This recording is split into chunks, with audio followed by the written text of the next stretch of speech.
Birinchi kasrimizni suratidagi 2 ni, ikkinchi kasrimizni suratiga ko'paytiramiz. 8 hosil bo'ladi. Kasr chizig'i endi mahrajlar bir-biriga ko'payadi. 5 ko'paygan 7.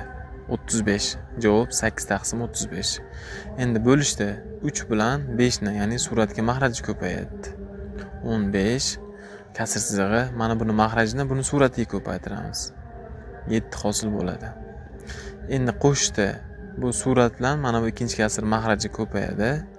15 hosil bo'ladi. Bu yerga yozib turamiz. Endi mana bu mahraj bilan buni suratda ko'paytiramiz. 4 bo'ladi. Endi mana bu yer qo'shib bo'lgani uchun suratlarni qo'shamiz. 19 hosil bo'ladi. Kasr chizig'i, mahrajlarni bir-biriga ko'paytiramiz. 20 hosil bo'ladi. 19 taqsim 20 bo'ldi. Ayirishda ham xuddi shunga o'xshash.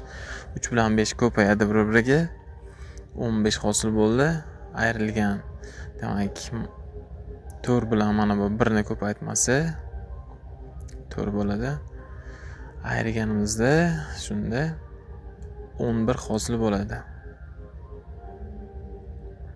Mahrajlar esa bir-biriga ko'payadi. 4 ko'paygan 5, 20.